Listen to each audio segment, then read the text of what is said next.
Então essa revisão ninja tá demais, tá valendo muito a pena. A gente continua essa revisão sobre o título 2 dos deputados distritais para a gente falar sobre os demais assuntos aí, concluir essa revisão com muita objetividade. Então vem comigo, vamos continuar revisando. Então vamos pensar aí no processo criminal. Processo criminal a gente já falou a diferença entre sustar, licença prévia ou sustar, então prisão em flagrante de crime inafiançável, é o caso de prisão, e os autos serão remetidos dentro de 24 horas à Câmara Legislativa para que, pelo voto ostensivo da maioria absoluta de seus membros, resolva sobre a prisão. Lembrando, Constituição Federal e Lei Orgânica fala sobre sustação do processo criminal e o regimento fala sobre necessidade de licença prévia. Da vacância. Quando é que ocorre vacância, gente? Olha só. Vacância na Câmara Legislativa vai ocorrer em razão de falecimento, quando o parlamentar morrer, renúncia. Essa renúncia vai ser declarada em sessão pelo presidente da CLDF e ela vai ter a questão aí da lei orgânica que vai prever a suspensão dos efeitos. Os efeitos da renúncia vão ficar suspensos se já tiver em andamento lá um processo contra o parlamentar por quebra de decoro parlamentar. Não tem por que ele pedir a renúncia, tem que se concluir o processo.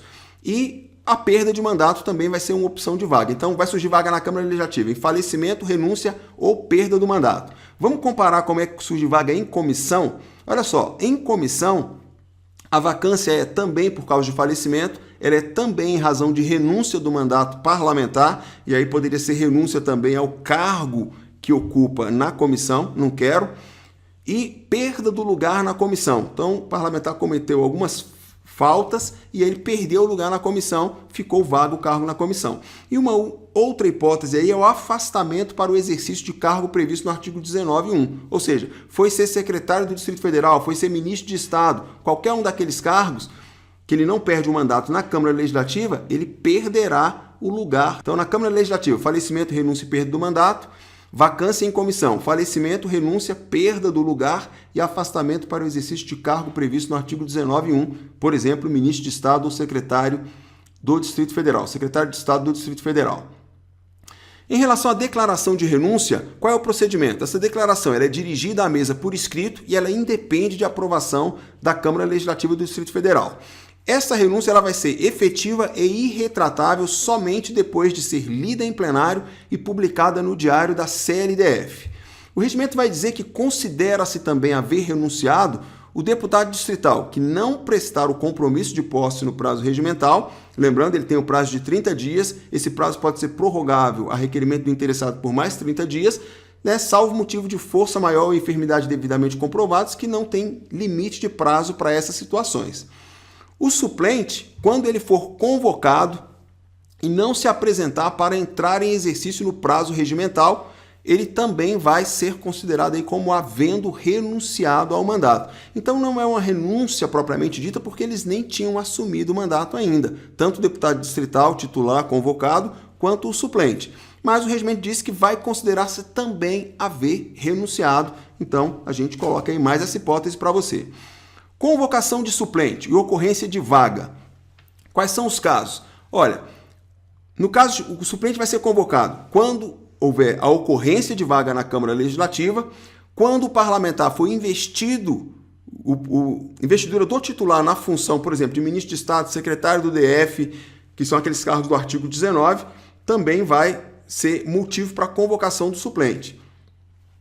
Quando ele estiver com licença para tratamento de saúde. Neste caso de licença para tratamento de saúde, esta licença tem que ser superior a 120 dias para ensejar a convocação do suplente. Então, foi para o cargo de ministro de Estado. O suplente é chamado imediatamente, porque a gente não sabe quanto tempo ele vai ficar na função de ministro de Estado, na função de secretário de Estado do DF ou em qualquer daquelas outras funções das quais ele tem possibilidade de pedir licença para ocupar.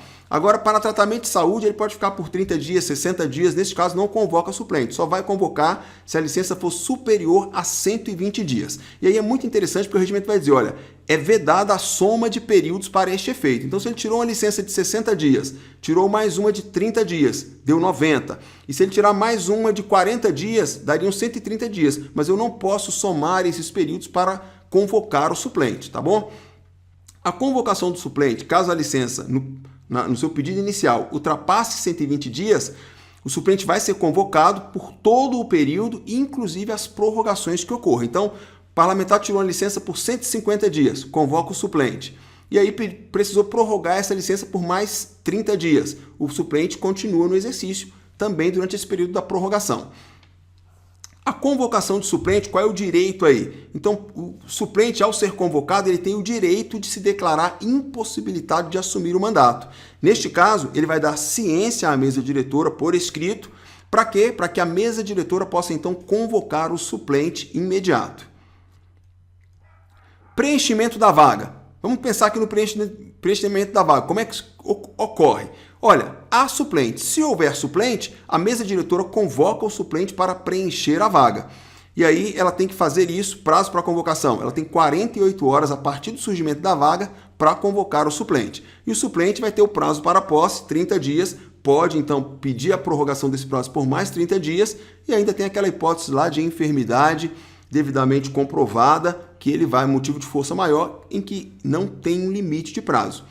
Agora, se houver preenchimento da vaga, mas no caso a inexistência de suplente, não existe suplente, o que acontece? Olha, se houver mais de 15 meses para o término do mandato, o presidente da CLDF comunicará à Justiça Eleitoral e a Justiça Eleitoral realizará eleição para preencher a vaga, ou seja, vai fazer uma eleição para deputado distrital para uma única vaga existente, ou uma, duas, três, quantas forem, desde que não haja suplente para preencher a vaga. Agora, se surgiu a vaga, não existe suplente, mas faltam menos de 15 meses para o término do mandato, neste caso, o regimento não diz nada, o que vai acontecer? A vaga não será preenchida, vai ficar em aberto porque não tem suplente para preenchê-la e não tem tempo hábil mais para que a Justiça Eleitoral organize uma eleição, não vale a pena fazer mais isso, então não há essa previsão. Se faltar mais de 15 meses, realiza a eleição, faltar menos de 15 meses, não realiza a eleição, a vaga não será preenchida. O suplente, quando ele for convocado em caráter de substituição, ele tem quais os direitos? Olha, ele poderá concorrer para presidente e vice-presidente de comissão permanente ou temporária. Então, fui convocado como suplente de um deputado que afastou-se para ocupar o cargo de ministro de Estado. Eu posso concorrer ao cargo de presidente e vice-presidente de comissão permanente e temporária. Qual é o impedimento? O suplente convocado em caráter de substituição não poderá ser escolhido para os cargos da mesa diretora e de suplente de secretário, tá bom? Então pode ser presidente de comissão, mas não pode ser membro nem da mesa diretora e nem ser suplente de secretário.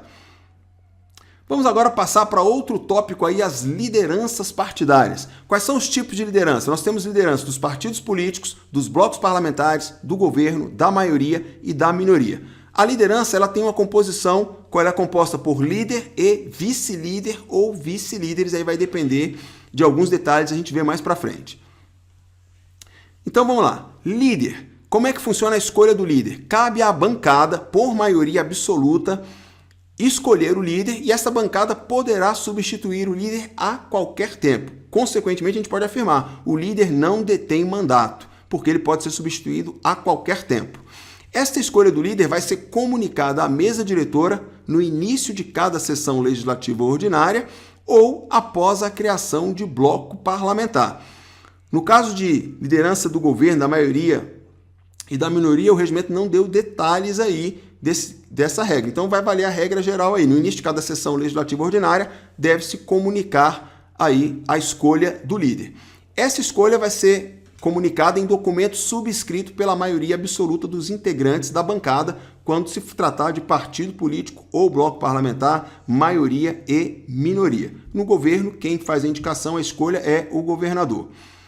Vice-líderes. Qual é o quantitativo de vice-líderes? Isso, o quantitativo de vice-líderes vai depender aí do tamanho da bancada. Por quê? Para cada 3 deputados ou fração, teremos um vice-líder. Então, nessa tabela esquematizada, a gente vê, olha, partido A ele tem 2 membros, ele vai ter um único vice-líder. Partido B tem 4 membros, ele vai ter 2 vice-líderes.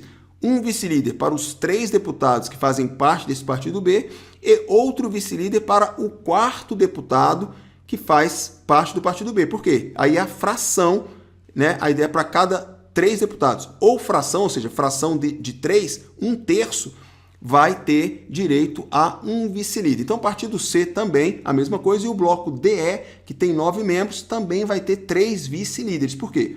Para cada 3 deputados, um vice-líder. Então, partido C e partido D e E, a composição de vice-líderes é a mesma, embora tenha um quantitativo diferente. Por quê? No partido C, a fração, o 7º deputado, que equivale à fração de 1/3 deste quantitativo estabelecido pelo regimento, garante um vice-líder. No caso do bloco D e E, ele tem grupos de 3 deputados e para cada 3 deputados, um vice-líder. Como é que funciona a composição das lideranças? Então, o líder de partido político ele é escolhido pelos seus pares, pelos membros do partido. Líder do bloco parlamentar, escolhido por seus pares, membros do bloco, lembrando, escolha por maioria absoluta. Líder do governo é escolhido pelo governador do Distrito Federal. Líder da maioria é escolhido pela bancada do partido ou bloco que for a maioria. Líder da minoria, escolhido pela bancada do partido ou bloco que for a minoria. Vice-líderes, em geral, o vice-líder é indicado pelo líder da bancada respectiva. E aí na proporção de um líder para cada 3 deputados ou fração, como a gente viu na tabela anterior. E em relação ao governo, o governo só tem direito a um único vice-líder indicado pelo governador e não pelo próprio líder. Atenção para isso aí também, gente. Lideranças, comparativo. As lideranças em geral, o líder é escolhido por seus pares para falar em nome da bancada. A liderança do governo, o governador indica um líder e um vice-líder com seus representantes junto à CLDF. Como é que o governador faz essa indicação? Mediante mensagem à mesa diretora. Lideranças em geral, o líder poderá indicar vice-líderes na proporção de 1 para 3 deputados distritais ou fração, que constituam sua bancada, e o líder do governo, o governador, pode indicar um único vice-líder. Lideranças em geral, o número de deputados que integram a liderança depende do tamanho da bancada, e liderança do governo, 2 deputados integram a liderança do governo, que é o líder e o vice-líder do governo. Atribuições do líder. Gente, essa tabela aqui também é show de bola.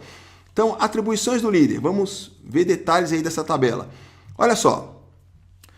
Quais são as atribuições do líder? Fazer uso da palavra nos casos previstos nesse regimento. Todos os líderes têm direito a essa atribuição. Líder de partido, de bloco parlamentar, do governo, da maioria, da minoria. E essa atribuição ela é delegável a vice-líder ou a membro de comissão.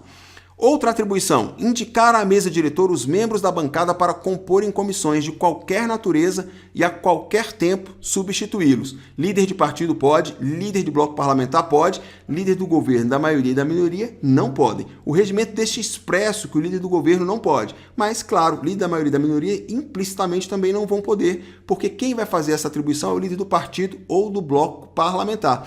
E a maioria e a minoria são nada mais, nada menos do que partidos ou blocos parlamentares que preencham requisitos regimentais. Então, eu coloco aqui que também não podem indicar membros para compor as comissões. Essa atribuição de indicar membros, ela é delegável a vice-líder ou a membro de comissão? É. Terceira atribuição, tomar parte nas reuniões do colégio de líderes. Então, líder de partido político pode, líder do bloco parlamentar pode, líder do governo pode, da maioria pode, da minoria pode. Essa atribuição ela é indelegável, não pode ser delegada a vice-líder ou a membro de comissão. Quarta e última atribuição prevista neste rol, encaminhar por tempo não superior a 3 minutos a votação de qualquer proposição sujeita à deliberação do plenário. Então, todos os líderes podem fazer e essa atribuição ela é delegável a líder ou a membro de bancada. Blocos parlamentares. Para formar um bloco parlamentar, é necessário aí 2 ou mais partidos podem constituir o bloco parlamentar. O quantitativo mínimo de membros do bloco parlamentar é de 3 deputados. Então tem que ter pelo menos 3 deputados. O interessante do regimento da Câmara Legislativa é que ele admite que um deputado sem filiação partidária integre um bloco parlamentar. Então, 2 partidos se juntaram, formaram um bloco parlamentar. E aí tem um deputado sem filiação partidária. Ele pode integrar esse bloco? Pode. E aí é permitido, só que o regimento vai dizer que esta condição de integrar um bloco parlamentar sem estar filiado a partido político, ela não pode durar mais do que 1 ano. Então, ou seja, por até 1 ano ele poderá integrar um bloco parlamentar mesmo não estando filiado a nenhum partido político. Após 1 ano, ele tem que tomar uma decisão. Ou ele sai do bloco parlamentar ou ele se filiou a algum partido político para permanecer no bloco parlamentar. Nesse caso, um partido daquele bloco parlamentar, né, gente? A formação do bloco parlamentar é por deliberação das respectivas bancadas. Então, cuidado, não são os líderes dos partidos que decidem formar o bloco parlamentar. São os membros dos partidos, as bancadas, que vão tomar essa decisão. Essas bancadas vão poder, então, escolher uma liderança comum, um líder comum para o bloco parlamentar, que poderá ser um dos líderes dos partidos políticos que integram o bloco, como poderá ser um outro parlamentar que faz parte da bancada do bloco parlamentar. Essa formação ela tem que ser comunicada à mesa diretora, tanto quando houver a criação do bloco, quanto no caso de ocorrer alteração na formação do bloco parlamentar. Quais são as características e vedações dos blocos parlamentares? Eles vão ter tratamento dispensado às organizações partidárias. Cuidado, gente, são organizações partidárias representadas na casa. Se tiver um partido que não tem representação na Câmara Legislativa, não tem nada a ver, gente. Então, bloco parlamentar vai ter o tratamento dispensado às organizações partidárias, ou seja, aos partidos políticos que tenham representação na CLDF. Esse tratamento equivalente ele vai ser no que couber, então não é exatamente o mesmo tratamento. O regimento vai dizer, no que couber, o bloco parlamentar tem o tratamento dispensado às organizações partidárias representadas na casa. O bloco parlamentar ele vai ter a sua existência circunscrita à legislatura, então ele vai se extinguir automaticamente ao término da legislatura. É vedado aos partidos integrarem mais de um bloco parlamentar concomitantemente, ou seja, ao mesmo tempo não pode fazer parte de 2 blocos parlamentares. Escolher um bloco parlamentar, só pode ser membro daquele bloco concomitantemente. Ao mesmo tempo, naquele momento só pode ser membro de um, não pode ser membro de mais de um, integrar mais de um bloco parlamentar concomitantemente. Chegando ao final dessa revisão, vamos falar aqui sobre o Colégio de Líderes. O Colégio de Líderes ele é composto pelos líderes dos partidos políticos, dos blocos parlamentares, do governo, da maioria e da minoria. Lembrando, líderes de partidos políticos, tanto aqueles que integram bloco quanto aqueles que não integram bloco, são membros do Colégio de Líderes. A gente vai ver mais detalhes à frente. Como é que são as deliberações do Colégio de Líderes? O Colégio de Líderes tomam as suas decisões, em regra, por consenso, ou seja, por consenso sempre que for possível. Essa é a regra. Quando não for possível o consenso, a decisão será por maioria absoluta. E neste caso, a gente vai calcular o voto do líder em função da expressão numérica da sua bancada. Colégio de líderes. Como é que são as prerrogativas do líder dentro do colégio? Olha, direito à voz. Todos os líderes têm esse direito. Agora, direito a voto. O direito a voto é restrito, é limitado ao líder de partido político não integrante de bloco parlamentar e ao líder comum de bloco parlamentar. Então, quem não vai ter direito a voto? Os líderes de partidos políticos integrantes de bloco parlamentar não têm direito a voto, líder do governo não vota, líder da maioria não vota e líder da minoria também não votam. Competências do Colégio de Líderes. O Colégio de Líderes tem as seguintes competências. Vai deliberar sobre assuntos levados à sua consideração, seja levado pelo plenário, levado pela mesa diretora, levado por comissão, levado por qualquer deputado distrital. O Colégio de Líderes vai deliberar sobre esses assuntos. E ele tem outra atribuição que é elaborar a agenda mensal. E vai ter outras atribuições regimentais, como por exemplo, estão no artigo 72, tem a ver com questão de CPI, e 220 tem a ver ali com assunto orçamentário.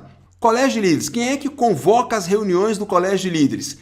As reuniões do Colégio de Líderes são convocadas pelo presidente da CLDF, porque o Colégio de Líderes não tem um presidente, ou pela maioria ponderada dos líderes do Colégio de Líderes. Então, parabéns, você revisou todo o conjunto de informações aí do título 2, um título que é muito importante porque essas informações, há informações similares na Constituição Federal e na Lei Orgânica do Distrito Federal. Então, prossiga aí com muita motivação, otimismo, fé e confiança de que você vai chegar lá e vai conquistar o seu resultado. Um grande abraço, sou o professor Luiz Cláudio Santos.